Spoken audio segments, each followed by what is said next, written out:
So, in the topic we're going to be discussing today is biblical archaeology, archaeology in the Bible. And what we're going to do are three things. Number one, I'd like to give a little bit of background about biblical archaeology and its origins and some of the things that are very important for us to realize of what has happened since the beginning of archaeological research, modern archaeological research. Number two is we're going to focus on the critical question of the 10th century and why is that such a big deal and what's so special about it, what it is when we say that the issue of the 10th century that is last 30 years have occupied much of biblical archaeological research. And then we're going to talk about the last part. I will highlight about a half a dozen, a little bit more of sites that are either very recently or currently in under excavation and that have a potential of giving us critical information towards a further understanding of this problem, of this quandary, of this issue, and that's what we're going to be discussing. So it probably will take a little bit longer than average. Expect maybe somewhere between an hour and 15 minutes to an hour and a half, but again, it depends on how quickly we go through these things. It's not everything. There's so much to talk about. I'm going to try, though, especially for the purpose of tour guides, to focus on the things that will come up when we visit these sites. When we're in Ir David, when we're in a site and something comes up, how we're able to very quickly just know the 3 sentences that you need to know to say about what the topic is and so on. So here we go.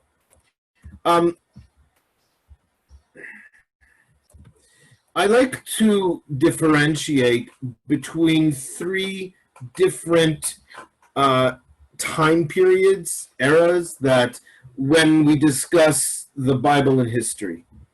Okay, and so things aren't cut with a clear with a knife, but I think this helps us to categorize and to more focus on what we're speaking about.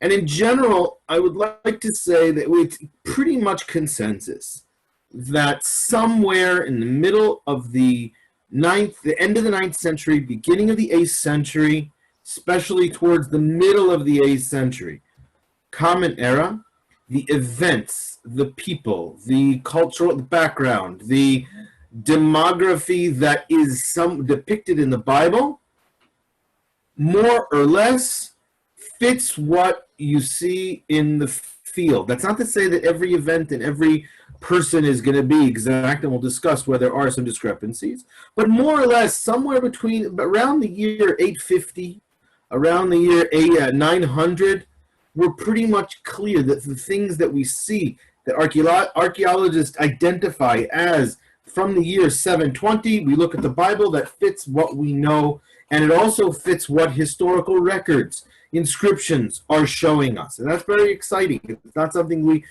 can take for granted. It's not something people knew 50 years ago, but it's something that's really becoming clear.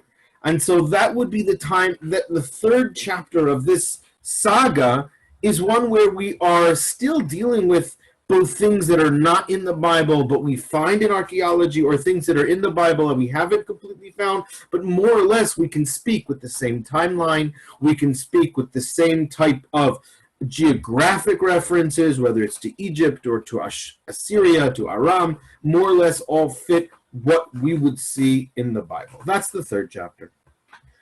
The 1st chapter is what we can agree to call prehistory. Now, for everyone, we can choose to begin our expectations of the Bible to fit with history at a different point. Okay, I follow an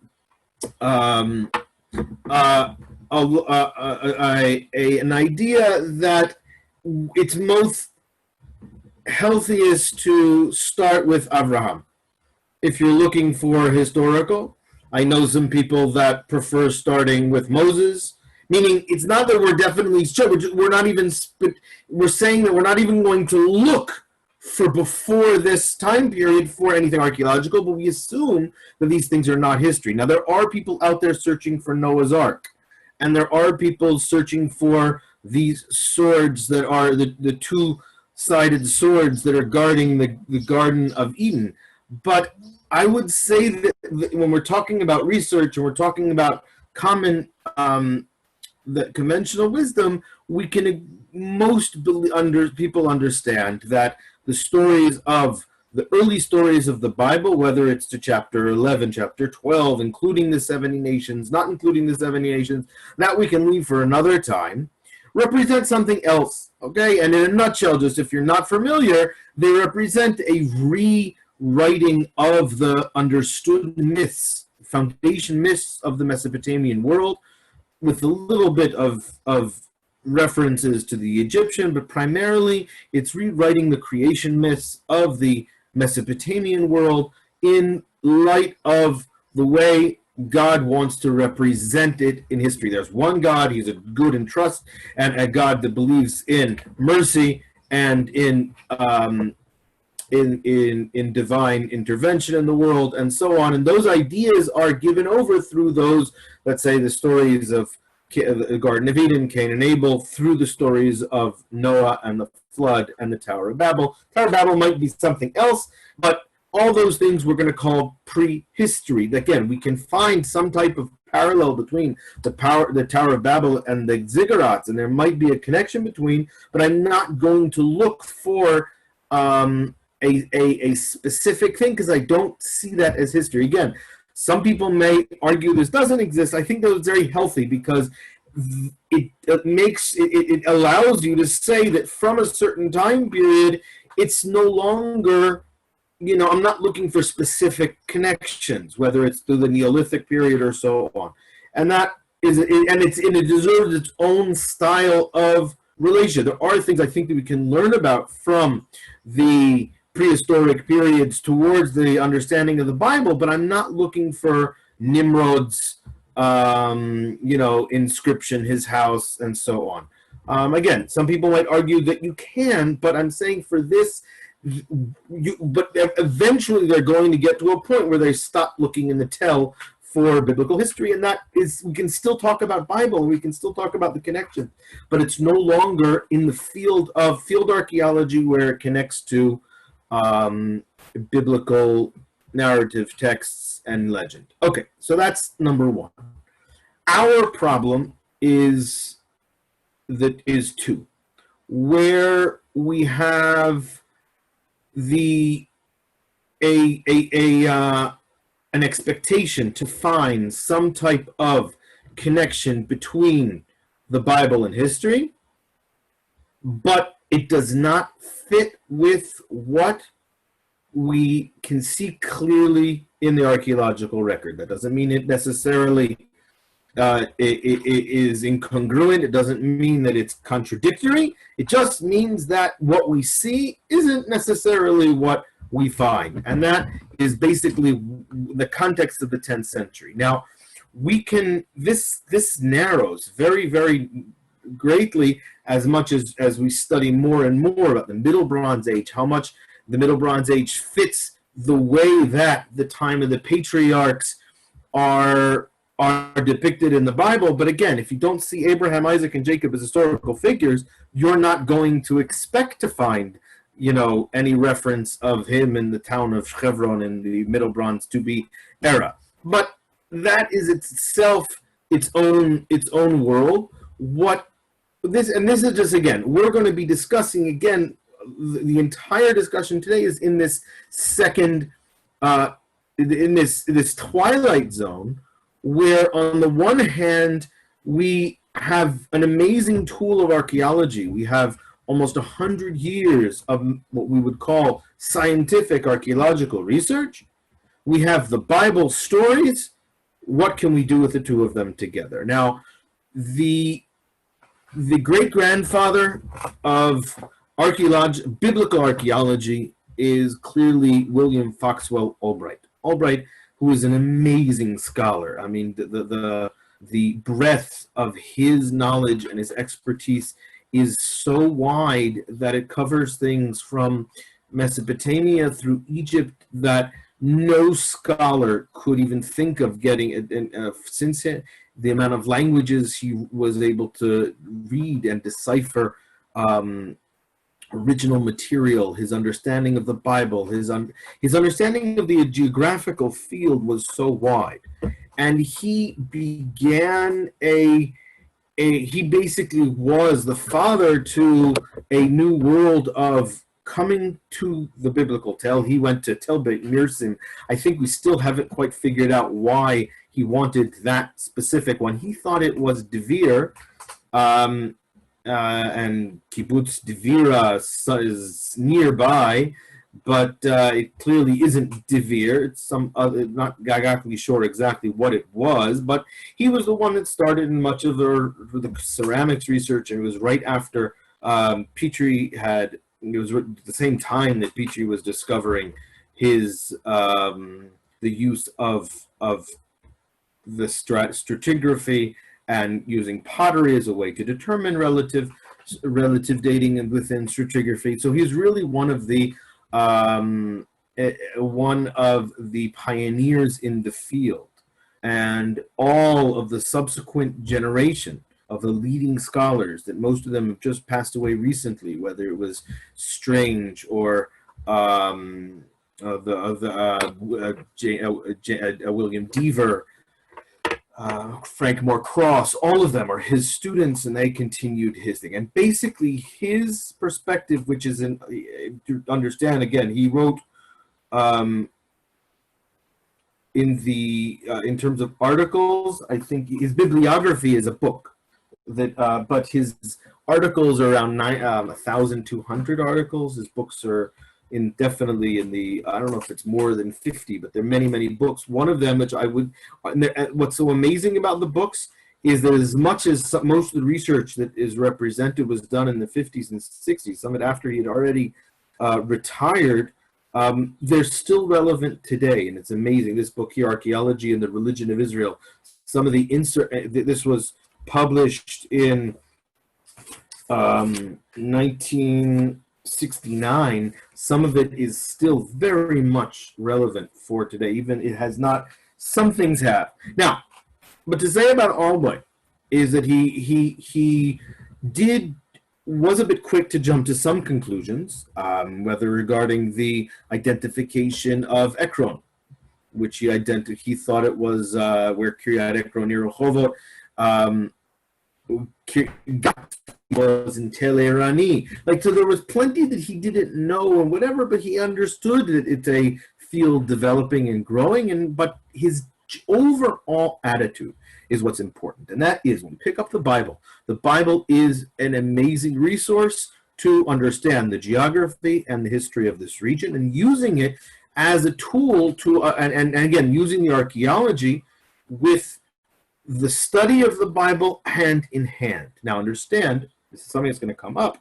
This is, well after the ideas of Wellhausen, right? That the Bible was all written in the 6th century by scribes in Jerusalem. Those ideas have already been around. And he more or less ignores them. And he doesn't ignore them completely, because you can see in some of his writings where he speaks about it. This is going to be relevant later on, because a lot of the arguments that are being done today are things that Albright has already discussed, 50, 60 years ago. But what he would say very often is that you can't just look at individual item. You have to look at the broad picture, the context, the cultural context, what was going on. And these are some of the things that he had this view of, because he was able to really see what was going on in Mesopotamia and Egypt, and he came. Now, the next generation of scholars, I think that, which is the most, I guess would call the grandfather of biblical archaeology in Israel, Yigael Yadin, when and this is very interesting because he only really started his campaigns when he had a fight with Ben Gurion and left the government. And then he worked in Chatzor and then Masada, and everybody's familiar with those excavations. And he perpetuated the ideas, the methods, and the attitude towards archaeology that William Foxwell Albright had initiated between the wars. Most of their research was done between World War I and World War II. Yigael Yadin right after the founding of Israel in the early 50s, especially with the very famous story of the gates, and we're going to speak about that in a moment. What also Yigael Yadin, you have to also, like Albright, had this broad view: First Temple, Second Temple, texts, field scholarship. Today, the field is so much more specialized. That's going to be very much important when we come to see what's going on today. You see scholars that are looking in these very, very narrow boxes, and it's going to be very, very important when we try to assess where things are going to understand the specialization of these things. But Yigael Yadin, who we worked side by side in the Hebrew University with Yochanan Aharoni. And Aharoni had, during the early 50s, some very important digs in the Galil, which were then moved down to the south. And I don't like going into gossip and whatever, but let's just say that Aharoni and Yigael Yadin would pretty much only agree on what day it was. That's pretty much the only thing they agreed upon. And in 1969, Aharoni picked up and moved to Tel Aviv, and he started the, I'm just double checking the date here, and he started he founded the Tel Aviv Institute for Archaeology, and he already, now he again, we're going to talk a little bit more about his research. One of the things that I'm going to talk about later is this book, which is an amazing book for tour guides. It also appears in English. It's Eretz Yisrael B'Tkufat HaMikra, Historical Geography of the Land of Israel, with the updated edition of Yisrael Efal, and we're going to speak about how important this book is going to be in the final question, but we'll wait to that. In any case, this also explained to us how Tel Aviv University is in charge of the excavations in Ramat Rachel, because that was one of Aharoni's digs. And so when in archaeology, almost always an academic institution, once they begin with a dig, they will continue with it. And so Aharoni when he moved to Tel Aviv University, he moved with those digs that were associated with him personally, like Ramat Rachel and like Beit Sheva and others that continued with his students through the Tel Aviv University. But as a whole, Aharoni, within this book, is a follower of Albright. Now, he does differ from Yadin, specifically after his surveys in the Galil, where he says, I don't see a very quick conquest of the Israelites like the Bible would like to say. I see more of a slow intrusion, a slow entry. He's the first one really to identify the world of what we call the Hitnachlut, the pits, simple dwellings, the very, very simple pottery, the colorim jars, and so on, as the material culture of the Hitnachlut, of the settlement. He's one of the first ones to identify that. His students, as we're going to see, are going to continue these studies. Now, that's just in terms of background, just a few of the names. There are many more, but those are going to be important in understanding what's going to happen in the next chapter. On the 29th of October, 1999, Haaretz, and I could not find it, I don't have access to their archive, and I will not pay for access to their archive, published an article authored by Zev Herzog. I remember the paper that came out, and the title was Hatanach Ein Mimtzaim Bashetach. I'm trying to move your picture to the bottom so I can read it. Hatanach Ein Mimtzaim Bashetach. Now, that was to his credit, and he, in later articles and interviews, he did make it very clear that he did not write the title, nor did he write the byline, which is also very important. But he did write the article, and we're going to discuss exactly what the purpose of the article was. After 70 years of archaeological study, archaeologists have come to the frightening conclusion there were lo hayu dvarim me'olam. And Herzog was very upset with this. That's not what his point was. Ma'aseh avodim agadot that he agrees. Lo yaradnu limitzrayim v'lo alinu misham lo kavashnu et haaretz ve'ein zecher li'imperia shel David v'Shlomo. So, of course, the editor was interested in creating a buzz, but also distorted the actual purpose of the article. But it began in a whole. It did work to start this buzz, and there were symposiums and articles and all kinds of things that came afterwards. But what was his point?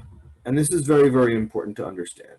His point is that for the last 100 years, 70 years, for all the research we've done in Bible, we've worked with the foregone conclusion, or the attitude, or our prejudice, as he sometimes called it, of Albright and of Albright's school, that the Bible and archaeology go hand in hand, and everything that we find, we should just look which page it's on. But we haven't been working critically enough. And the criticism comes from a few different directions. Number one, that the finds that we find during these critical times, particularly the time of David and Solomon, but not only, are not what we find in the Bible. That's number one. Number two, and this I think is the most complicated of the contentions, and is that he says, well, the entire academic world has been working under the assumptions that the Bible isn't a text that can reflect these early time periods because it was only written or edited much, much later. Meaning the documentary hypothesis, which everybody agrees with, this is, again, what Herzog says, not what I say, so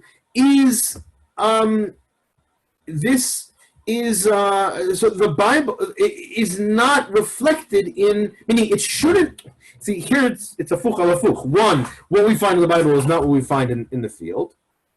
And two, we shouldn't even expect to find those things in the field because the Bible are all made up stories at a much later time. And so what he's trying to say is that, one, we have to be very careful about understanding exactly what we find in the field, number one, and describing that, and not go off to some crazy conclusions about the Bible.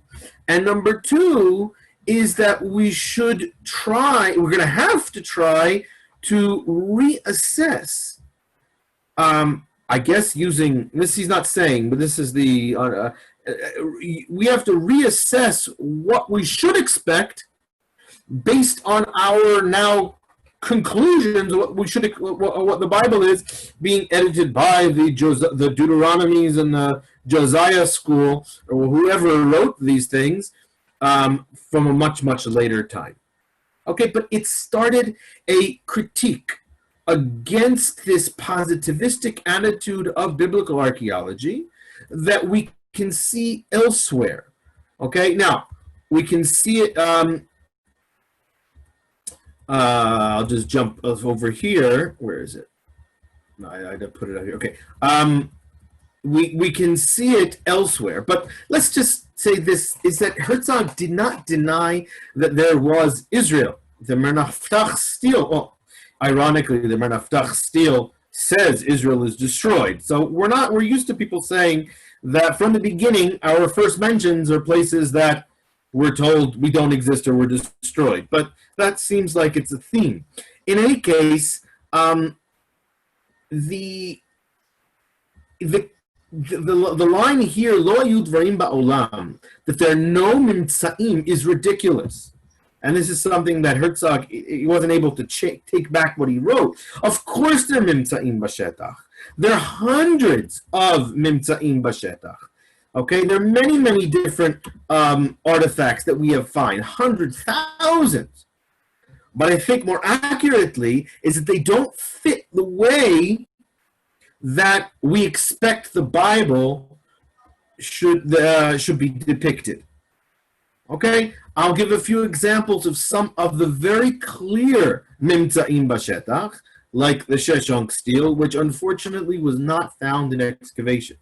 Much of this, what I'm going to say today, would be completely irrelevant had this stone been found in its original deposition. Even then, I think it might have been a problem because it looks like it was destroyed, which means if it was found in excavation, it would have been found in a secondary deposition. So I think it was lost anyway. I'm not going to get that mad at Schumacher, who found this in one of the garbage dumps of his trenches. He made those huge trenches in Megiddo, cutting from one side to the other, and they found this. What is it?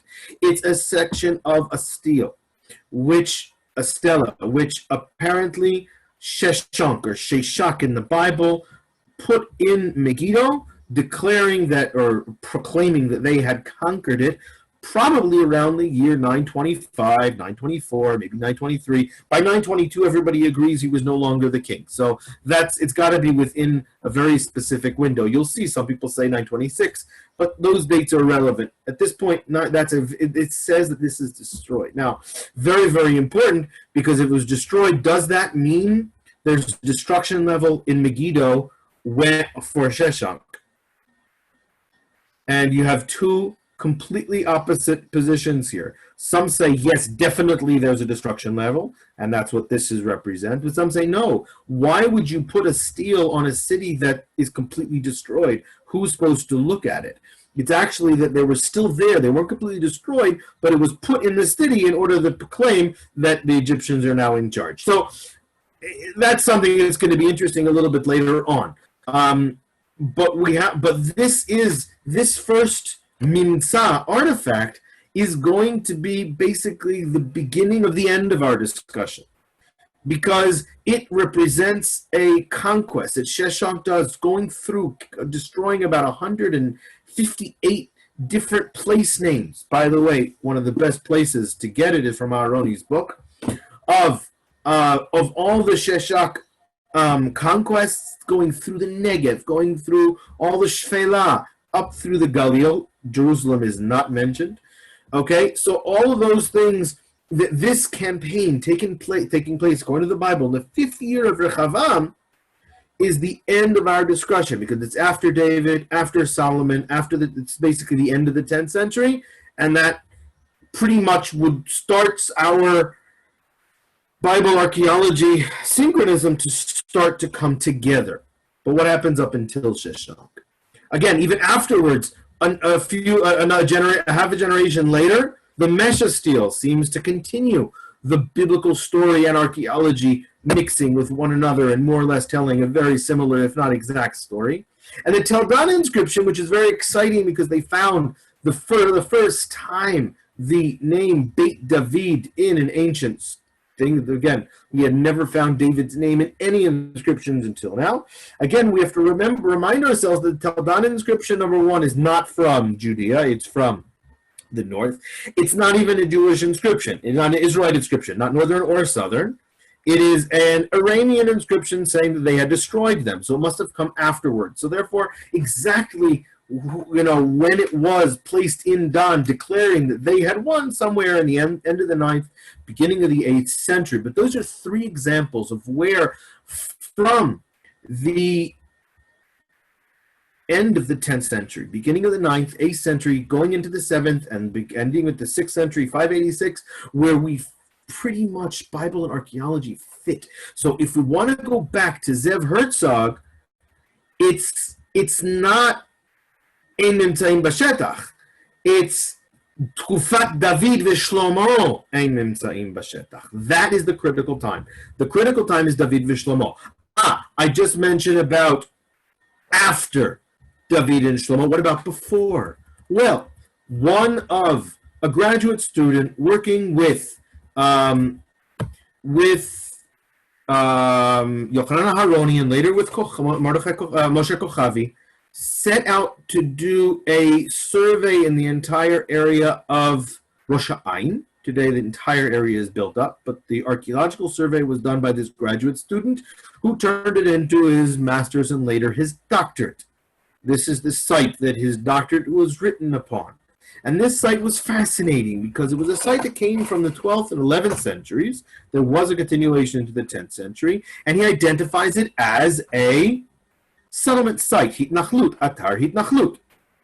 Now, how do you determine who's living there? This is as the crow flies, you can see Tel Kasila, which at that time was some type of sea peoples. Again, let's not call it Philistine. We don't know exactly which type of sea peoples they were, but there's sea peoples in Tel Kasila when there are who is living at this site. So based on the Proto-Canaanite inscriptions and based on the pottery and based on the pits that Aharoni had identified as Israelite, this graduate student thought to determine this was an Israelite site. Now, not only that, he started to collect something for the first time, at least done in this region. He collected the animal bones. Okay, and he said that using these animal bones, after collecting all the animal bones, they found that less than 2% were non-kosher animals, and probably just animals that died randomly throughout at the site. Whereas when you compare the animal bones that were collected in Tel Kasila and Amir Chaim Azar collected in Tel Batashi near Beit Shemesh, which was clearly a Philistine site, they found in Canaanite and Philistine sites up to 25% pig bones. And so when you see, this was the thing, this is one of the things that he highlights in his doctorate, this graduate student from Tel Aviv University, and we'll give him now a name. His name is Israel Finkelstein.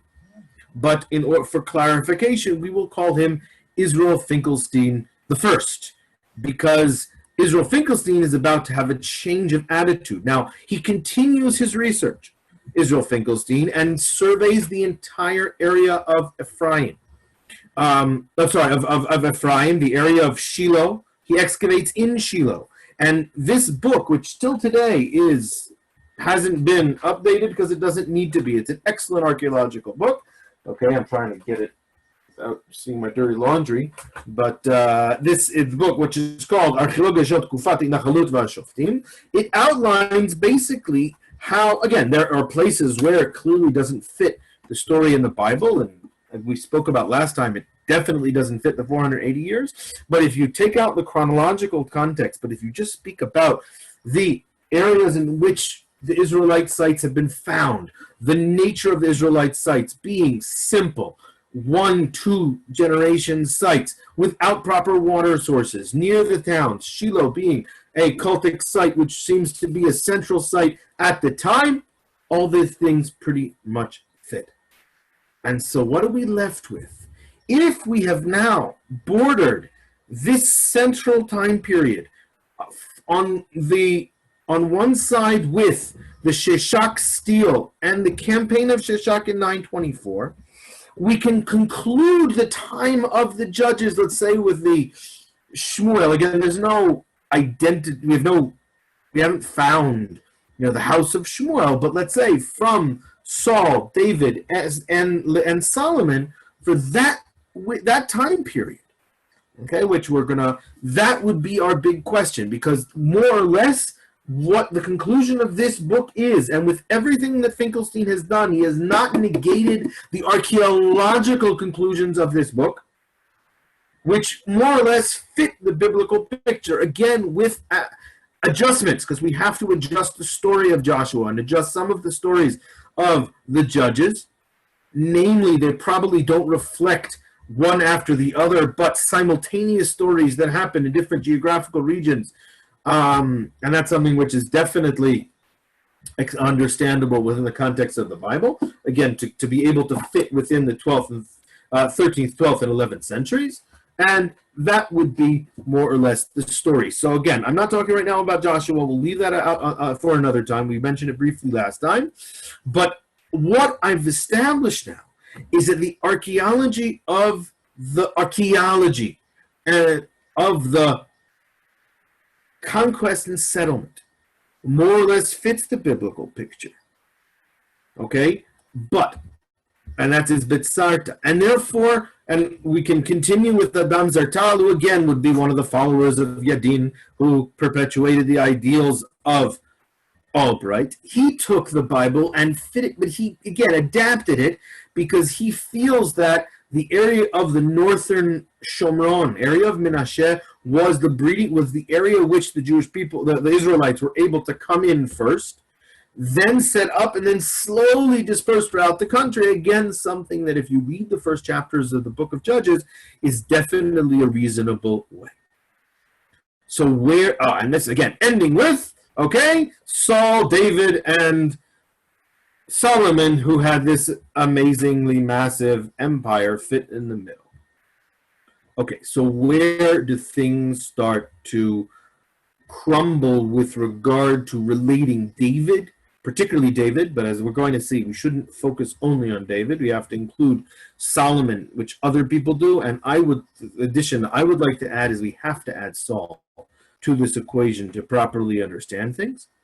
It begins in 1995. I don't have the article here, but this is the final destination. And that is when Israel Finkelstein, who, again, working with Herzog, and not necessarily in tandem, but some of the things they even wrote together, like the publication they're going to do on David's Palace, publish a book, start destructing the entire building of what we understood as the 10th century.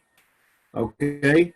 And what are they going to do? Now, they're not the only ones that are going back. This is a trend of leaving the biblical archaeological. In 1998, the B.C.E, the American Society of Archaeological Research, changed the name of biblical archaeologists to Near Eastern archaeology. Now, of course, they wanted to broaden the scope and neutralize it, and not want to, but this is part of a trend. It's not just the Herzog and Nadav Ne'eman and Zinger and the archaeologists working in Tel Aviv University are continuing the studies of Aharoni and continuing the critique that Aharoni had on Yadin and his students.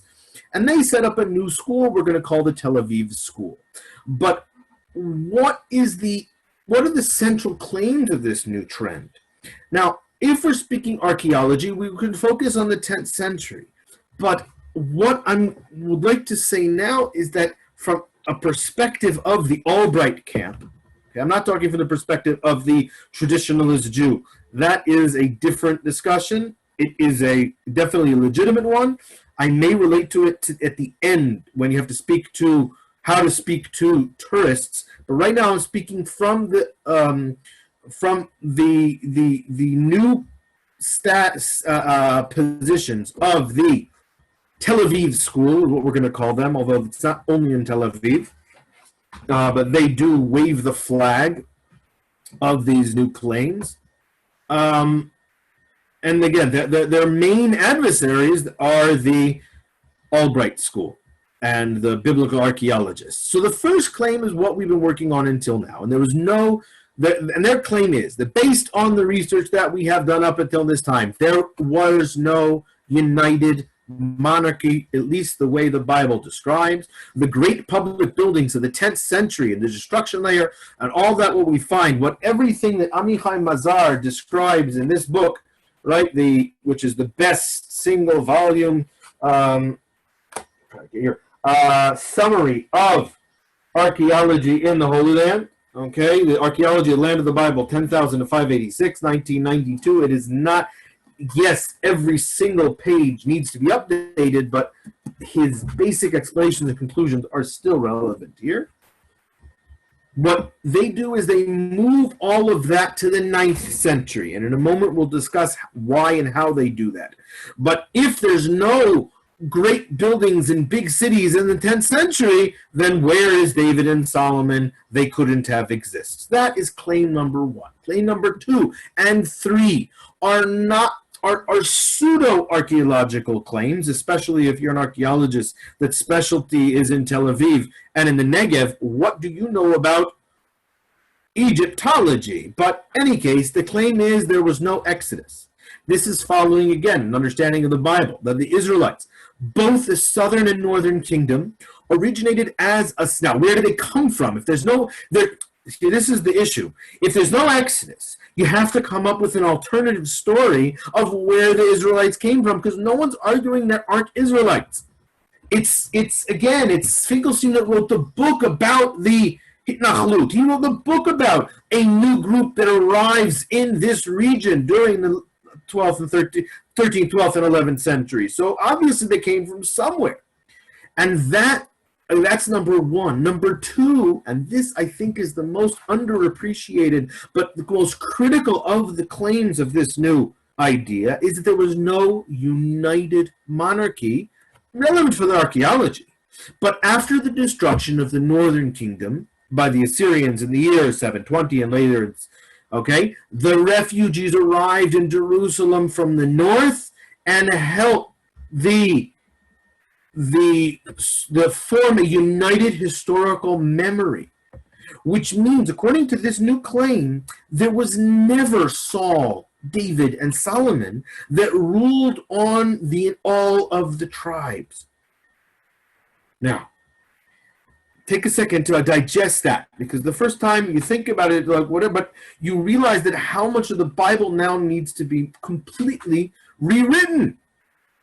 Because if there was no combined monarchy, no 12 tribes, everything from the stories of all the stories of the forefathers, all the way through Joseph and this and that, are all written with the objective of unifying all the tribes. At the end, they don't even exist, because all we have left are the northern tribes. Now, I'm putting aside logic right now, because I'm not going to attack that right now. But what Finkelstein needed to do, and he did this with the help of Neil Usher Silverman, is they had to offer the retelling of the story, hypothetical, of course, or theoretical, because none of this is archaeology. The archaeology said that what the Bible, according to what their position is, archaeology says that what the Bible says couldn't have happened. There wasn't a united monarchy. So what was there? So in this book, which is, of course, is translated to English, and that's the Bible Unearthed, they needed to come up with the alternative history of how they imagine the Bible would have, the biblical story should have been told. Again, this is the Bible, the way it should have been told, again, using archaeology, let's say, fitting it with the actual things that you find in the field, and fitting with, follow me here, the final outcome. Because all you have is the final product, which is the biblical story, which is as confusing as it is. And then you have to backtrack and think of how it could have theoretically been developed in the minds of the Southerners and Northerners that were putting together their common history. For what purpose? Not so clear if the Northerners don't exist anymore, but I think there's an expectation that the understanding of these refugees were a significant enough group that they wanted to incorporate them in a significant way. You obviously have to say that, because what would be the motive of the Jerusalemites to amplify or even address Har Gerizim and Har Eval, or Shiloh? Shiloh was destroyed in the 11th century. It never existed beyond this. And I remember Amichai Mazar telling me that that's one of the things he said, this is something, why would they make up the story of Shiloh? Why would they put the centrality of Shiloh if it's not historical? Why would the people in Judea in the 6th century, or 7th century, whichever one, start talking about Shiloh as the center? Who would have remembered that?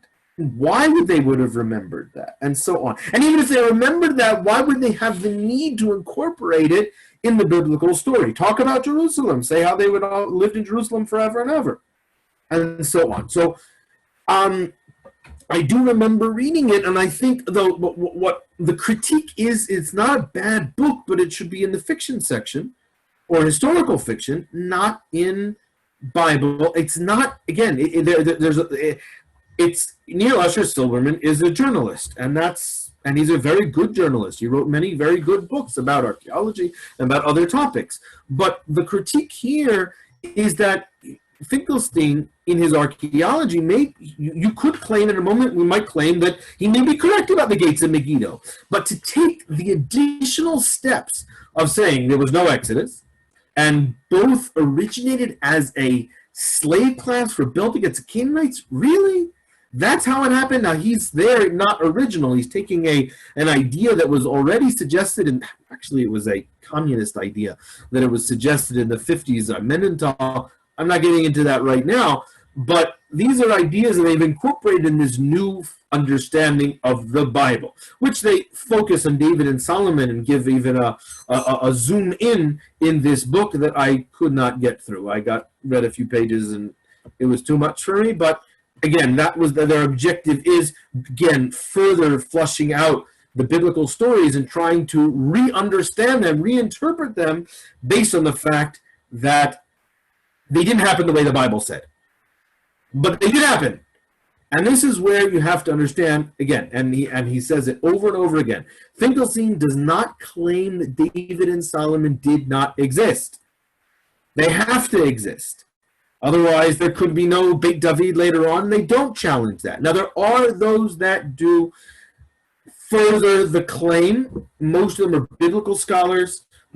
Many of them come from Scandinavia, but not all, but therefore they're considered a Thomas Thompson and others who have this nihilistic view of the Bible, that believe that really almost none of the Bible is true. But that's not the Tel Aviv school, and it should not be, even if they have the same motives or the same style of speaking and challenging the Albrights, it should not be categorized as the same thing. That the Tel Aviv school is not saying the Bible didn't exist. Tel Aviv is saying, using the tools of archaeology, we have to tell the story a little bit differently. And here, I think we should pull back. If anybody is feeling, let's get at Tel Aviv, pull back a second and say it is incorrect to completely brush aside these challenges. Some of the things they might have to say may be legitimate. And in that, we may have what to learn. And so let's go through the actual claims and see what we can either learn from, and then we'll go to the and we'll try to understand further where this is taking us. Now, one of the central features of Yadin's excitement about the Solomonic gates and its connection to the Bible, to the archaeology, and to the field is when he found out. Why was it so exciting? It's because he dug up Chatzor and he identified Chatzor's six-chambered gate as being Solomonic, 10th century. Okay, and then Megiddo and Gezer were already excavated. Okay, Aroni was the one that again, Megiddo was excavated by Schumacher, but later by University of Chicago. They were already excavated. Now they weren't very well excavated. They were done in early stages of archaeology, and they weren't done very well. Gezer was excavated by McAllister, but again, Deaver goes back to Gezer, and Stephen Ortez is now back in Gezer, and not just excavating these gates, but now looking at the entire site. But what Yadin said is all these three, and this again, all of us know very well, all these three represent 10th century. They fit what Solomon is, what's described as Solomonic public buildings, that he built the walls and the gates of these three major tells, which okay, so where do things start to get confusing? Right here. Okay, what Finkelstein does, and Finkelstein is going to take responsibility for the directorship of the Megiddo excavations, and he will lead them for the next 10 years. Now, by the way, the Megiddo excavations should be commended as excellent modern excavations. they implemented things like skipping a year to publish. They would only excavate every other year because if you don't publish, what you've done is completely irrelevant, and that is an amazing thing that they did. And it wasn't copied by many others. This year, by the way, there are a few excavations that have taken a break, and that's wonderful. You're right. It's sad that not able to go out in the field, but let them publish what they've already done, because otherwise, again, I'm working on two articles on 2010. Okay, archaeology is already.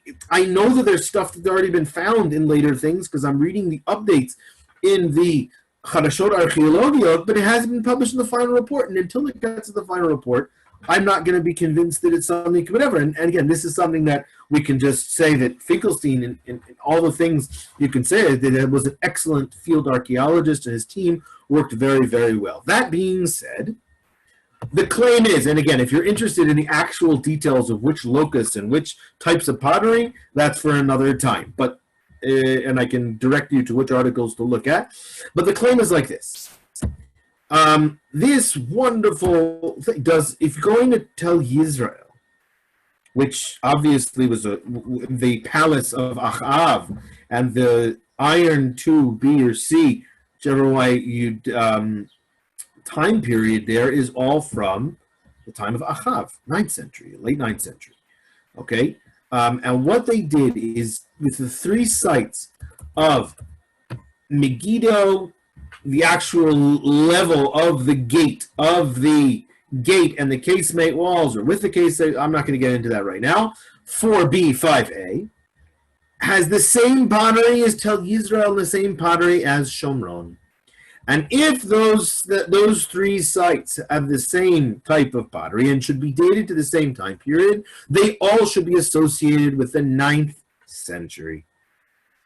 Okay, that's it. This is what it is. It all boils down to the gates of Megiddo, connected to the walls, connected to the stables, connected to the huge palaces, are not from Solomon, as was understood until now, and as was the old signs in Megiddo. The new signs are, again, archaeologists at the site is the one that directs how the signs should be put up. So the brand new signs are all directed by the Finkelstein thing, which, by the way, were fair about, again, saying that they're not the only ones that have opinions on it, but the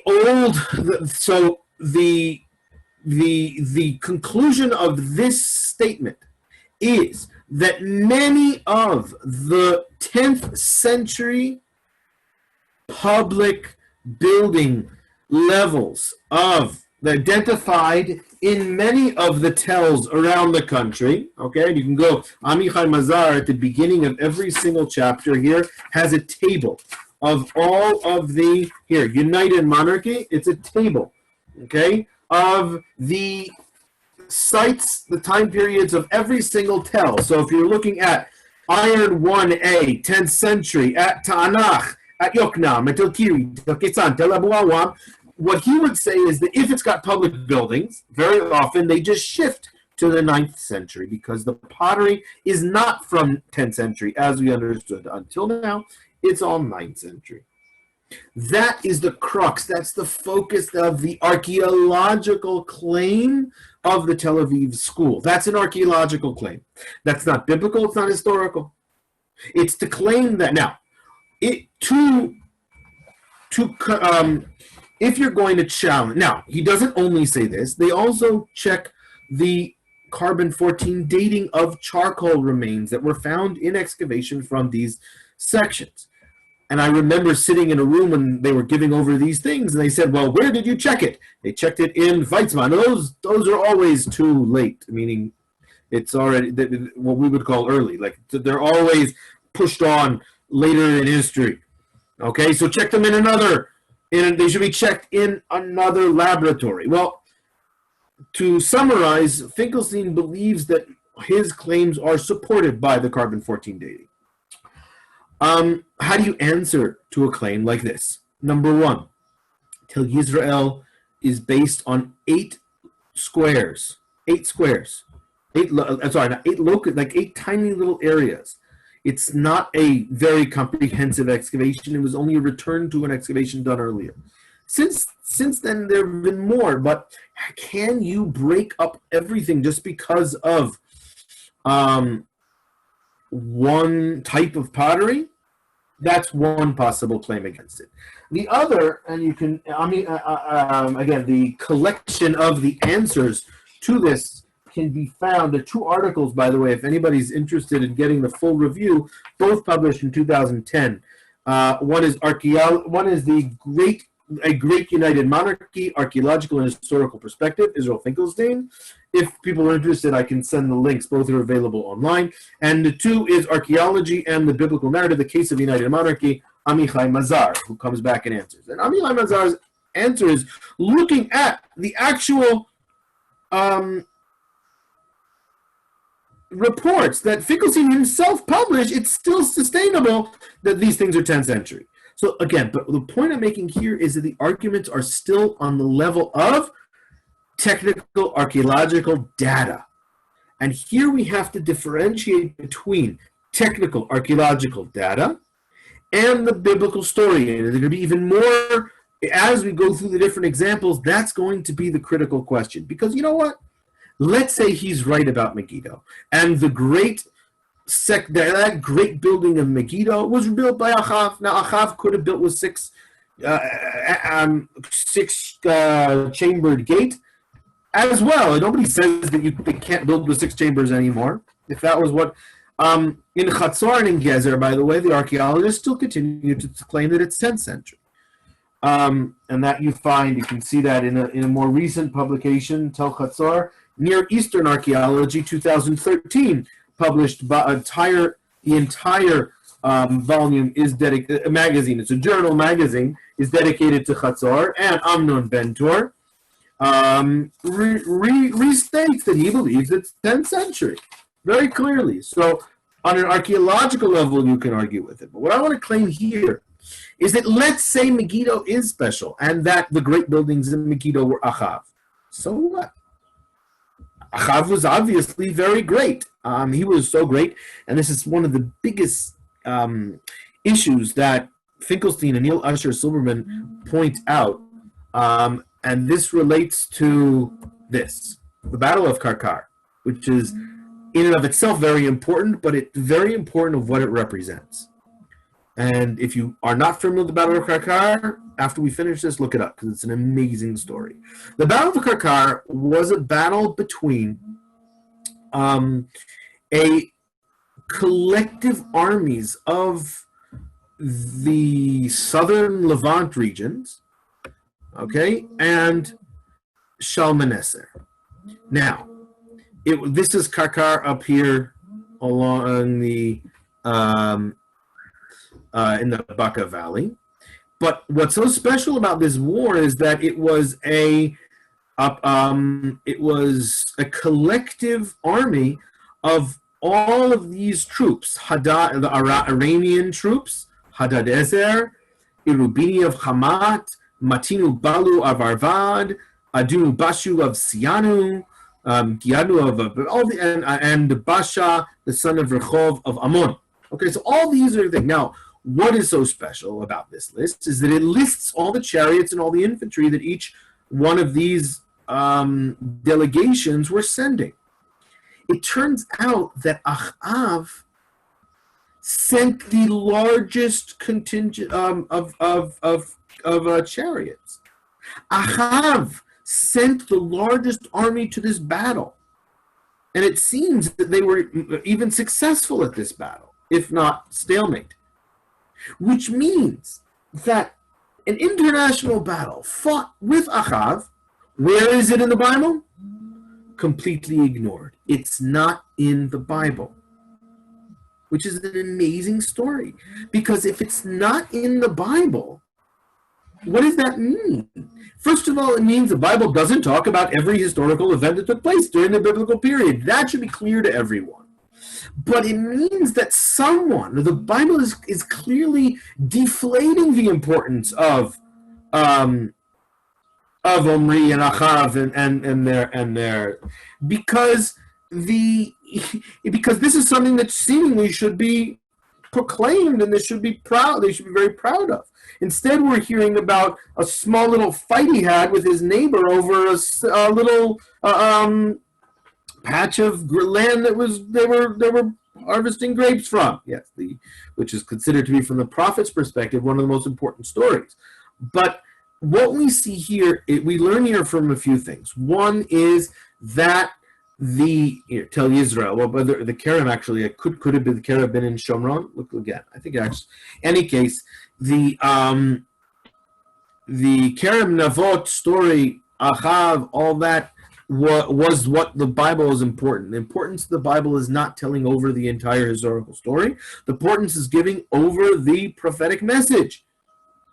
And if that's what's important and not the history, then we shouldn't necessarily even be looking for the comprehensive historical stories, or even historical accuracy within the Bible. But that we'll get to a little bit later on. So, to conclude, this lower chronology means that major sites when I say a major site, I mean a major site and its the level in stratigraphy associated with the 10th century David and Solomon should no longer be associated with the 9th century. It should be pushed to the 10th century, should be pushed down to the 9th century. That is the claim. That's the only archaeological claim there is. Again, but then you have to add those two other things, which is that the Israelites didn't come out of Egypt, so you got to come up with some other another type of origin story. And two, there was never a northern and southern kingdom the way the Bible describes it. Recently, and we're going to talk about this in Kiryat Yarim, Finkelstein is going to claim that actually it was the northern kingdom that controlled the southern kingdom and not vice versa. That's what he's going to claim now. But that's a separate story, and it's not archaeology. He's claiming it now from archaeology, but it's interpretation. It's not the actual artifacts. Now let's go through a few very famous, well-known sites of the 10th century and see where they can fit within this new discussion. So, Palace of King David. Eilat Mazar begins her excavations in 2005, and she very excitingly finds David's palace. Is that so simple? Not really. She found a very large wall that belonged to a very large public building. I don't even have it depicted here, but most of us should be familiar with this large wall. Much larger than any private home, definitely fitting to be a palace. But is it really 10th century? Okay, if you look very carefully in Eilat's publication, she claims it's 10th century because Locus 47, which has material from the 9th century, seals it from one side, and the fill that's underneath is 11th and 12th century, is earlier material. Wonderful, but that doesn't mean that your wall is 10th century. It means that it can be no earlier than the 11th and 12th. And so what Eilat wants to claim is that within the makeup of the wall, she found pottery that can be identified as 10th century. Now, if you find in the makeup of the wall pottery at 10th century, that clearly would say that the wall cannot be any earlier than the 10th century, but it can be the 10th century. And this building she would like to claim, now she doesn't only claim it for the wall, she claims it for the whole structure. And she'd like to claim this entire structure, as shown here, is all 10th century. This is from the Biblical Archaeological. Of all the blue is 10th century. Now, to go to the specifics on here, you have to do two things. First of all, unfortunately, we're not able to ask Yigal Shiloh. He's the one that excavated some of the White Step structure. He passed away from cancer and did not publish the complete range. He published one volume, and that was it. So what happened to his excavations? They were divided amongst his students and the staff. And the person that received responsibility to publish this area G, her name is Jane Cahill West. Jane Cahill. Jane began a career as an archaeologist, but I guess studied law and later clerked for a judge in Houston, Texas, and did not complete her doctorate with Amichai Mazar. She, till this day, has not completed it. In 2003, she published a 60-page article in which she has pretty much all the information there. And there are two very important things that I think we can get out of that article. Number one is that the white step structure, she clearly dates to the 13th and 12th centuries. She dates it to an earlier period. She finds no later pottery within the makeup or connecting to the structure. That's number one. Number two, these buildings we're familiar with as the burnt room and the house of Archaeology.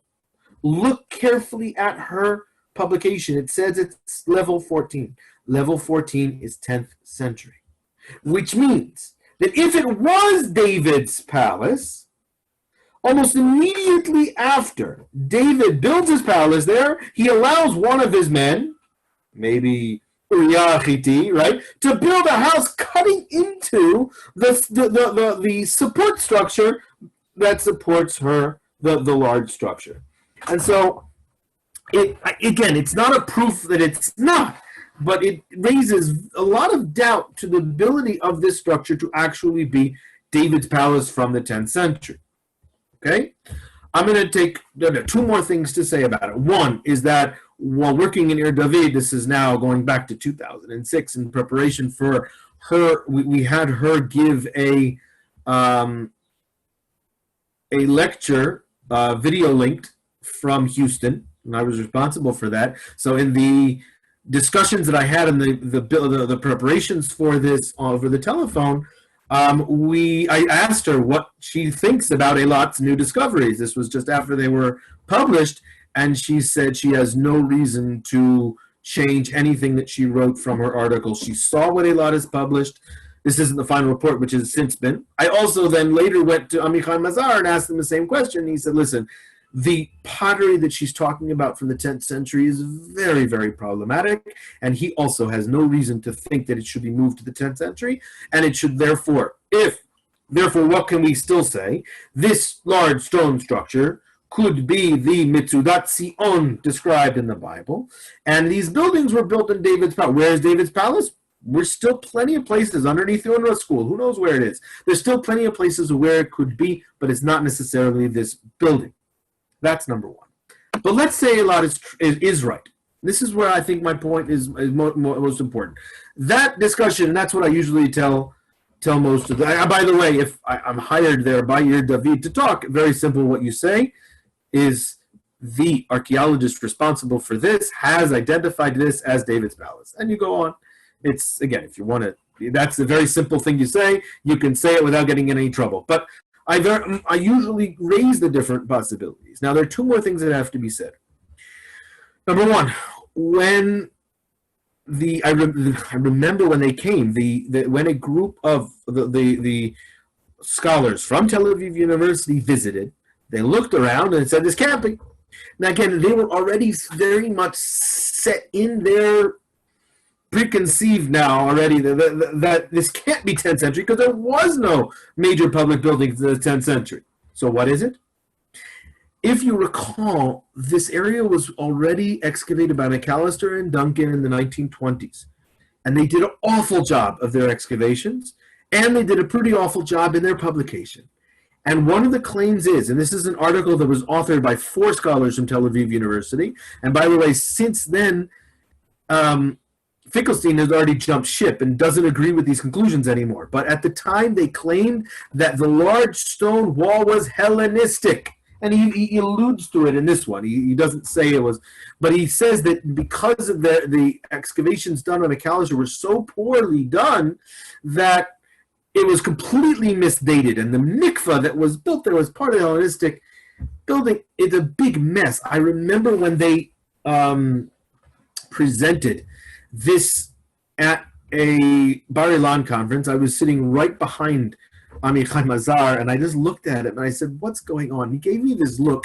He didn't say anything because he was polite enough not to disturb, but the look was, Usher, just forget about it, please. Just to it was to the amount. And later on, Amichai Mazar has answered those claims in this article, but an article by Avram Faust came out just thrashing this possibility. So let's just say that in this case, the claims of the 10th century lower chronology just don't work, and you can see how they go overstep the bounds of what's even acceptable within the archaeological discussion a little bit to say that it was Hellenistic. But that's not all of this. I want to throw on the side. And I'm sitting, and I've had this discussion with Eilat. If she's right, 100%, it's 10th century. Who says that it's David's palace? Maybe, and again, I'm just saying maybe, but this maybe is the most important maybe that we have when we discuss the connection between Bible and archaeology.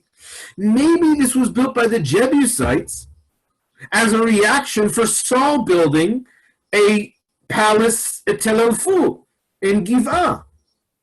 And what time period would that be archaeologically? She knows the difference between, to tell the difference between Saul and David, really?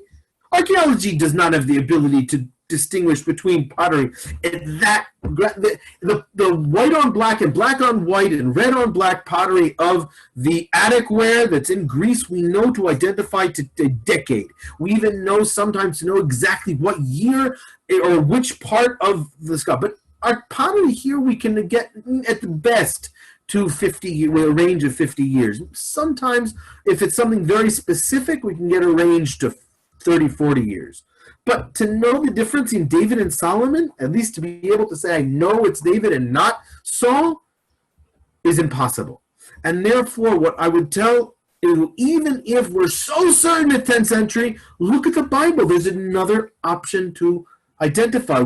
Archaeology is not able to prove the Bible. Archaeology can only give us material culture. That is its limit, and we shouldn't ask archaeology to give us more than that. By the way, this does go back to the Protestant roots of Albright that was looking for proof of the Bible within the text in archaeology, something that needs to be discussed, and I might do that if I have time, though this is taking a lot longer than it could. I want to keep going.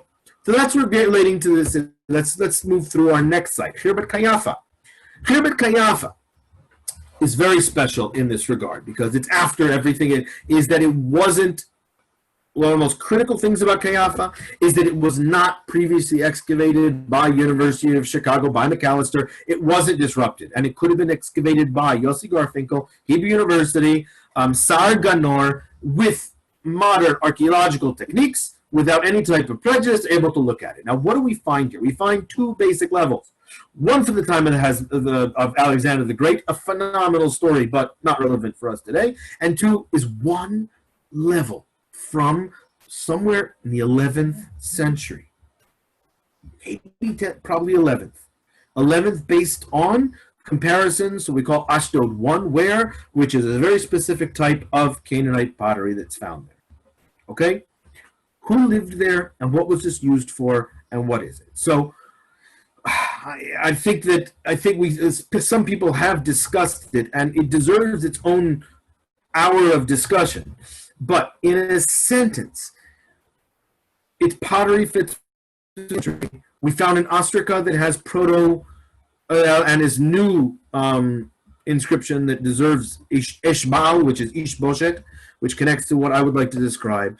It's a site that has no natural water source, which means that if you're going to move out of a tel that does have a spring, Tel Socho, Tel Azeka, Makeda, whatever around that area that has a spring, you're going to go there, you need a good reason to do that. It seems to be that this was a frontier position. It also had a cultic site there. It is a frontier position. You can see where it is. This is where the Philistines are, and this is the frontier position. Okay? And so, according to the archaeologists, this is a site reflecting David's conquest of this area. And he likes to see the palace in the middle as like a secondary palace used by the king or the king's men. I believe that with slight adaptation, we can understand this completely different, which will help us understand. And the key of understanding it is King Saul. King Saul was 1 year old when he became king, and he ruled for 2 years. I don't believe that a person taller than everybody else could be 1 year old. So how do we explain it? So the rabbis explain that he was like 1 year in sin, that he was, but that is just the way they deal with this type of thing. But in addition to that, it says V'Shaul lakaret hamelucha later on in the next chapter, and Saul consolidated his kingdom on Israel, and he fought against all of the surrounding nations: Moab, Ammon, Edom, Sova, Philistines, and everywhere he did Yarshia. In the Septuagint, it's Yoshia. And it makes sense that Yoshia was the original writing. Vayas Chayil, Vayachet Amalek, Vayatzel et Yisrael Mikol Shoseu, meaning he fought all these wars. This would take many more than 2 years. And what I would suggest is either one of two things. One is that within an original text that this was copied on, the number was a symbol. And the symbol was not understood by the scholar. And instead of writing something that they didn't know, they just left it blank. And so it said Ben symbol Shana, Sha'ul b'mocho. I would assume Shloshim, Esrim Shana, whatever it was. That's one option. And the same thing with Shtei Shanim. Shtei Shanim might have also been a symbol. They maybe understood the two, but didn't understand the either 20 or 30. I believe that it should be read either Shloshim Nishtayim Shana or 22 years. I think you have to, in order for Saul to really do all the things that he did, and let's remind ourselves of what he did. He went from basically having a Philistine tax collector in Beit El to the point where there's a woman in the Jezreel Valley, in the northern Jezreel Valley, I'm referring to the story of course, Balat Ha'ov, that's worried about his henchmen coming after her. Again, if we accept the biblical story, I'm accepting it more or less. I'm just using the biblical story as the story. I will discuss historicity later. But if this is the case, Saul must have ruled for more. And so the way I imagine Khirbet Kayafa is that after the battle of David and Goliath, whether that story took place or not, leave aside. But after that battle, he needed to hold this position. And so I believe Kayafa is where Saul's tent was. He wasn't in the front lines. He was back. And he said, okay, you, this garrison, you guys stay here. Hold this position. Build a permanent fortification. If David is going to conquer Gat, which the Bible says that he does, or even if he doesn't conquer it, if he has good relations with them and he no longer is threatened by Gat, there's no reason to have Kayafa anymore. There's no water source. And that garrison goes back to Azekah and Socho, which are more defendable. Azekah is definitely much more important in terms of its regional dominion over the area, over the road. And Kayafa is abandoned. So I see Kayafa as again, David's men could have stayed there for a little bit longer and they wouldn't have changed the silverware. And Saul's men turn into David's men. But I would believe that it's something that already goes back to the time of Saul. And I think understanding Saul will help us understand a little bit more about David and how that continues. Okay, another site that recently has been excavated and that raises this 10th century is Tel Zait over here, nearby in the Shfela. What's so interesting is one of the things they found there with all the pottery and the buildings and the cultic site, they found an inscription. Again, an inscription similar to the like an Aleph Bet inscription, like the one we found in Izbetzarta. This would be the earliest one. But it also continues the same thing I didn't mention in Kayafa, is that when Finkelstein first heard about Kayafa, and this I've gotten from firsthand from Yossi Garfinkel, he said it's got to be Philistine. Without looking at anything, without looking at pottery, without looking at anything, he said it has to be Philistine. Why did he say that? He said, Lama. He asked him, why? Hamapa. His answer was Hamapa in Hebrew. The map. That time, if he knows what Ashdod 1 pottery looks like. If it's going to be at that time period in that region, it's got to be Philistine. That was his initial answer. He later understood it because Aaron Meir, who came from Gat, who's 100% Philistine, says none of my pottery is here. There's no Philistine pottery. So if there's no Philistine pottery, now again, we can add the bones. All the bones fit with Finkelstein won that if there are no bones here, no, there were no pig bones found here, and they found all the sheep and cow, a little bit of cows, but mostly sheep and goats, mostly kosher animals. No pig bones found here. A seemingly Israelite, what we'll call proto-Israelite or proto-Judahite site, if we're not willing to call it a site of Judah. There. Okay, Tel Zion, we said we found the Ostracon. Now, another amazing site, which is off radar for some people, but it exists, and these people are gung-ho to find David, is Avel Beit Ma'acha.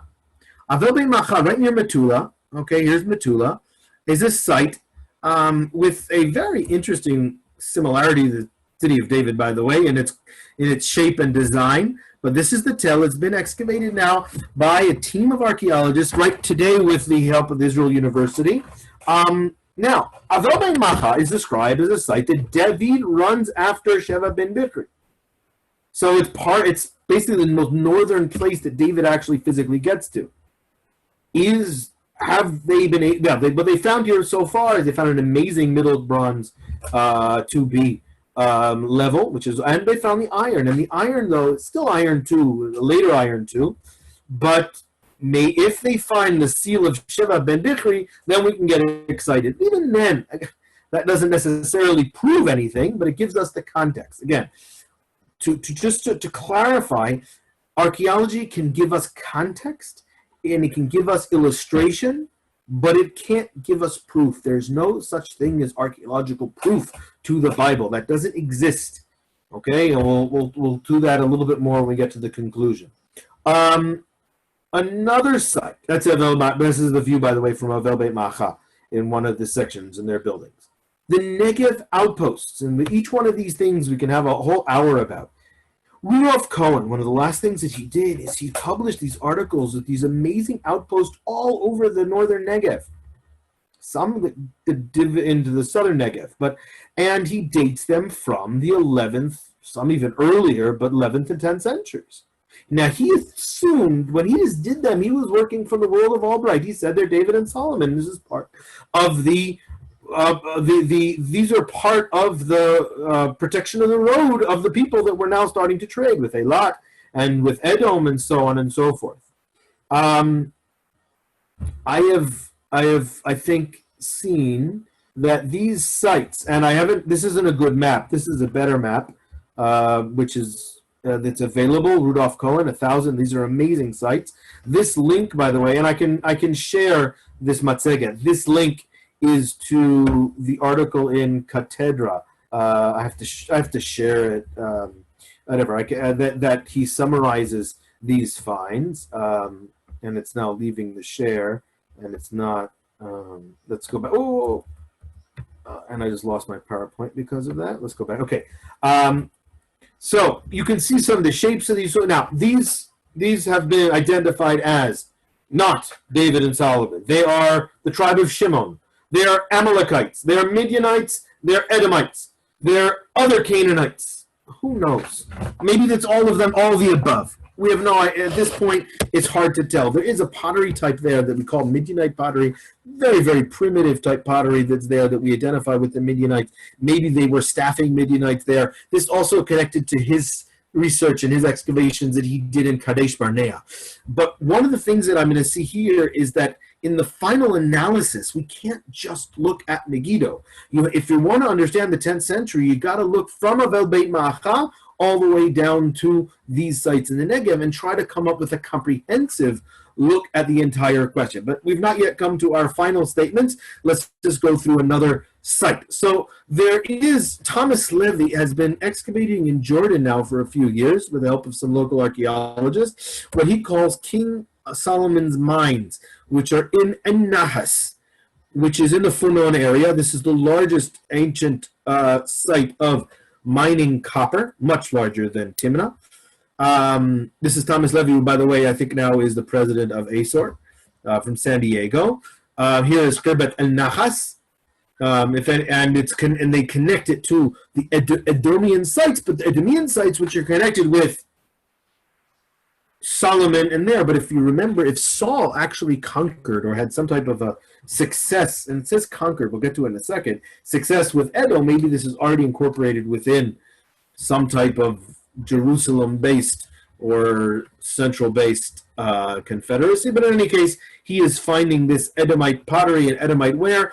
Finkelstein thrashes against him. It's all much later or whatever, but we should know this is a very important site in this in current discussion. Another one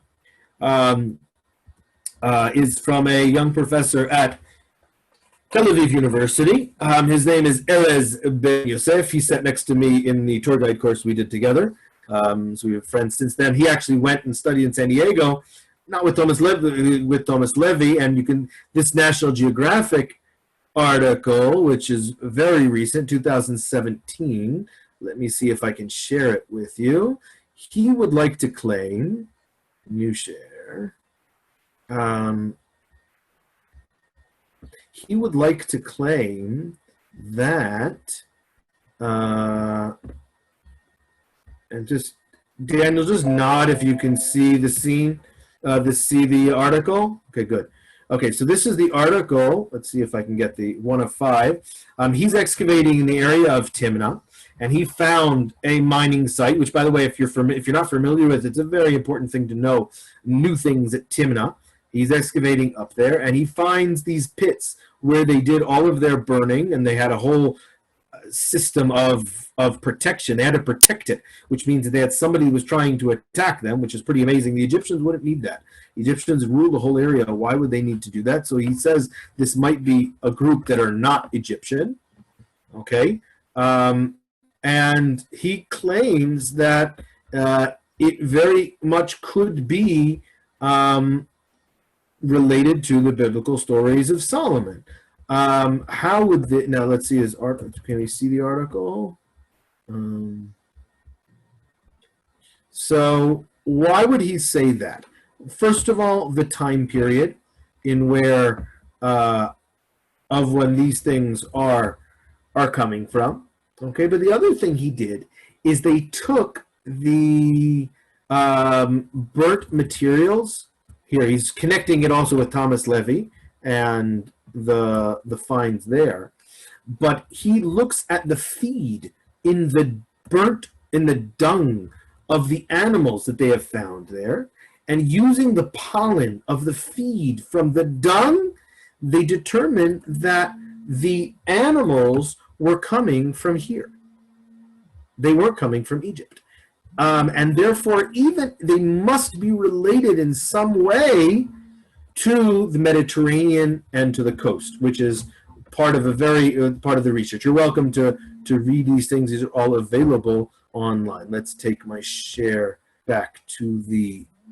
So that is what Erez Ben Yosef is finding there, and he's saying that, listen, this fits with the time period of Solomon, and there's no claim that northern tribes had mining down there. So this, more or less, he doesn't say this proves the Bible, but this fits within the biblical stories and narrative of the context of the time of David and Solomon, which is something that obviously the Tel Aviv school would find difficulty with.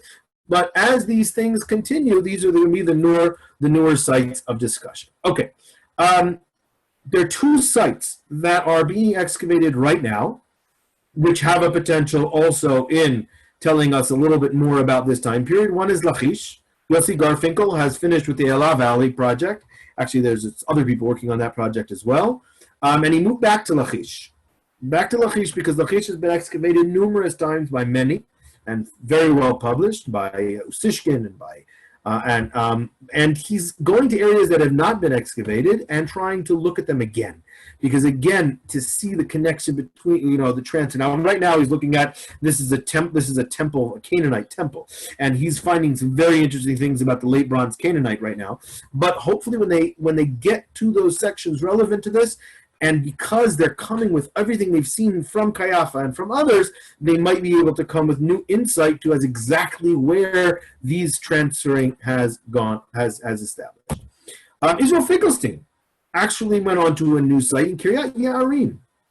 And he says he's connected it to the Arona Brit in this article, which I don't have the money. I don't. You can in Haaretz, which you put, which we can see the title here. This article. Let's see if it comes up.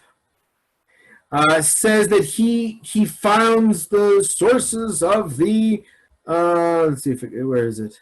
The Arona Brit has been found here, and it's. Can you see it? So he is able to determine from this excavation that the northern tribes ruled over the southern tribes. And you can read the article, you can pay the money to read the article if you're interested.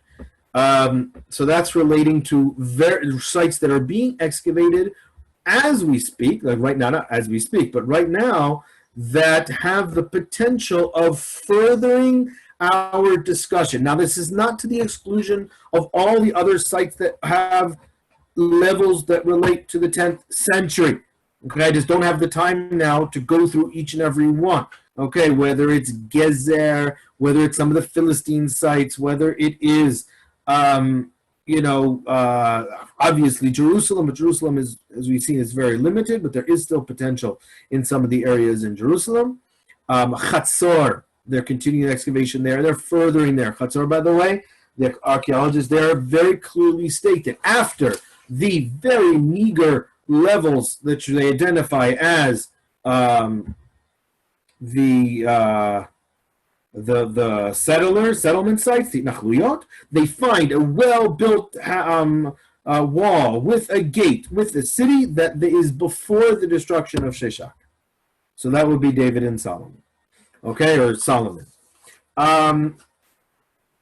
So there's sites like that, and again, I'm just giving that as an example. There are many other biblical sites. Every single biblical site with relevance at the time period has what to offer to this discussion, and you have to look then. Is it clear about the pottery? Is it clearly 10th century? It could be 10th and 11th. As I said, the 9th and 10th century pottery is very confusing. This is something that Amichai Mazar has written. I remember him speaking to us about it. He's the one that taught me pottery in pottery class. He said it's very complicated to see where the fine line is between. Some of these continue for 200 years without any type of major change. So there is a complexity with regard to identifying the material culture. But that's not the question here. The question is, when we look at text, context, interpretation, and facts, we have to say the following conclusions. Number one, there's a limit to material culture. That as much as Albright, with his Bible and with his spade, have come to this area to prove the Bible, that is impossible. Even if we find a sign in Hebron that says this is Marata Machpelah, here is buried Avram Avinu, that doesn't mean that all the stories are correct as they're depicted in the Bible. The Bible is literature, and you can't prove literature. You can give context. You can say that this material context fits with the biblical story. That is pretty much the furthest extent that we can expect archaeology to be able to offer. Sometimes archaeology is able to give us more, whether it's an inscription, whether it's a boule that says the names of the people that were in Tzidkiyahu's court. That's fascinating. It doesn't further our interpretation of the Bible that much because sometimes we know those things existed, because, as we said, there's no argument once we get to the 7th, 6th, 5th centuries that things more or less fit within the biblical story, but it illuminates, it gives us a story, it gives us sometimes context, helps us with the interpretation. Okay, to conclude, I did warn you that we were going over time. It did go to almost 2 hours, but I think this is something that comes up so much, and people need to be able to see what it is that we're talking about. Let me conclude with a few overarching statements, a final statement, and then we'll open up for discussion and questions. Number one, the 10th century existed. The Bible stories, the Bible is the only text that relates to this time period, which means even Finkelstein has to agree he's using the Bible to disagree with the Bible. Meaning, if it wasn't for the Bible, nobody would be interested in the Near East. How many people are interested in Hittite sites, It's the Bible that makes this place interesting for all of Western culture, for the Jewish people, for the Christian, and for later for Islam. It is important because these events took place in this area. The exact nature of the events. Is it really David that fought against Goliath, or is it one of the other Ittai, or one of the other heroes of David that actually did the fighting? That's not something that archaeology is able to tell us. Even within the Bible, the text is complicated exactly to what it is. So in order to use the Bible and archaeology together, we first have to come to our best understanding what the Bible story is, and we have to come to the best understanding of the archaeology. But it's very helpful if we do as much as we can, which each one of these disciplines separate, and only then try to fuse them. If you try to fuse your interpretation of the archaeology with the biblical story too early on in the understanding what's actually there, things can get clouded. That can be our critique against some of the, whether it's Mazar, whether it's Adam Zertal, that fused this story too early on in the research.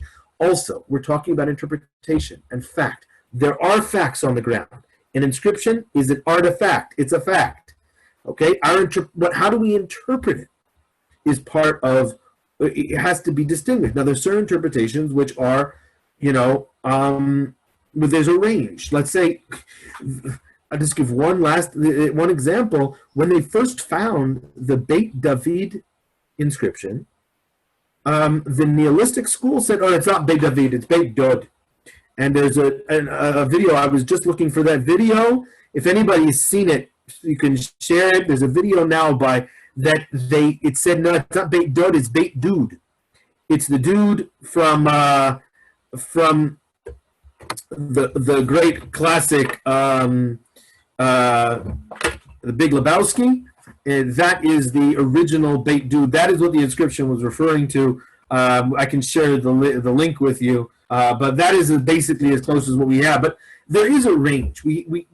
But I think that what this chapter in the 10th century has to teach us is that when we pick up the Bible and read the stories of David and Solomon, and we want to go back to, and we say, oh, this is this is King David's empire, we have to take a deep breath and put things into perspective. What does it actually mean that David had control up to Aram Tzova?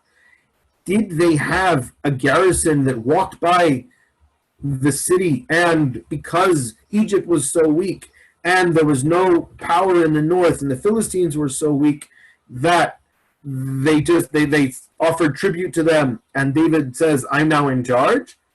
Or did they set up, they weren't setting up Nachliot in Aram Tzova. The understanding is because he was a charismatic leader who had such a strong army and such a good reputation that he dominated the area. There wasn't the same type of physical control that we would expect a modern kingdom. This is not Victoria. It's not Elizabeth II. It must be understood in a very much differently. I will add something that I didn't go by, and that is what changed. And this is the 10th century. What changed? What was the spark? We had about 200 years of these tribes living independently. Kufara Shoftim. What changed? And this, I think, archaeology helps us look at the Bible. And I think these things are written in the Bible, but only with archaeology does it now come with this, and with this we'll conclude. Throughout much of the late Bronze and Iron One, Egypt had direct control over the land of Canaan.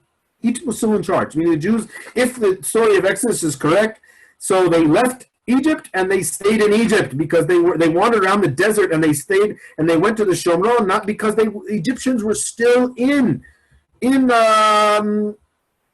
still in Afek, they're still in all the coast cities. They're going to be still there. Now they're replaced by the Philistines, who, because Egypt is weak, either the Egyptians might probably put them there, but now they're replaced by the Philistines, and the Philistines start to gain control. And I think it's the Philistines.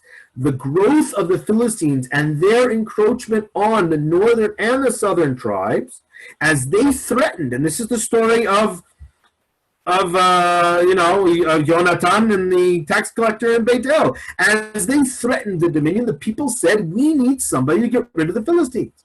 And King Saul is the one that collects the tribes together, gets a militia, and starts to put the Philistines back in their place.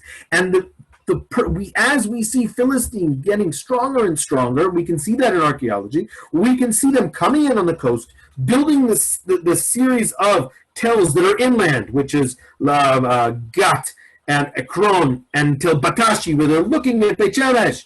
As they get stronger, that tells the tribes, we need now a king to get rid of them. And that was the position of Saul. Saul realizes it's not just about getting rid of the Philistines, it's about creating a nation. It's Saul that puts everyone together. It's Saul that makes the central cult. Right? He's the one that get rid of all the foreign gods and so on. He's the one that settles issues, whether militarily or with all the neighboring things. It's David that comes right after and is basically riding on Saul's successes to have it, to be able to further continue this process, which leads to what happens with Solomon and so on. What we have to understand within the context of this, if we are going to accept the biblical narrative, we have to accept that at least some of it is a little bit exaggerated in terms of how expensive it was and how successful it was. But even within the context of reasonable elaboration, hyperbole, this could be sustained with the archaeology of the 10th century as it's coming out of the sources. But I think if we should first be familiar with the claims of the Tel Aviv school, with Israel Finkelstein not as the only one, but is the high priest of this school, and as its most successful spokesman. We have to know what the core of their claim is, the meaning of what it is to destruct the biblical story from the time of the whatever was there, from the time of the judges through the time of let's say the Shishak campaign. And understand that when we talk about the Bible and we talk about archaeology, we're talking about a very complex relationship that is both changes depending on the time period we're talking about, and it also changes depending on how every single site must be looked at independently.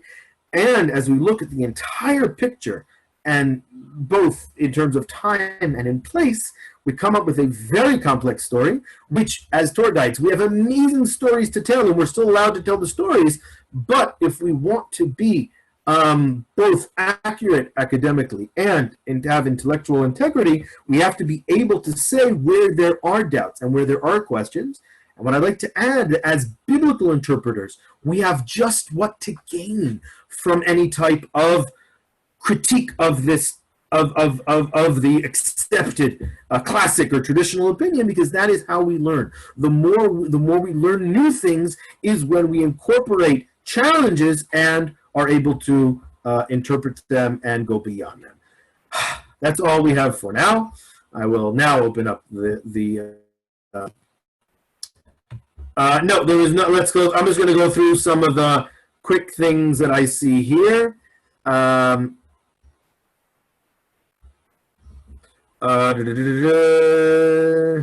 Thank you. The people that gave the sources. Okay. Not on Tzvi, you're talking. I can go through the different. There's a lot that has to do with personal innuendo between the different archaeologists. I'm going to leave for hearsay inside. Where is the Sheshonk steel today? It is in the Albright. It's in the Rockefeller Museum. Go see it. It's free. Not now. It's closed.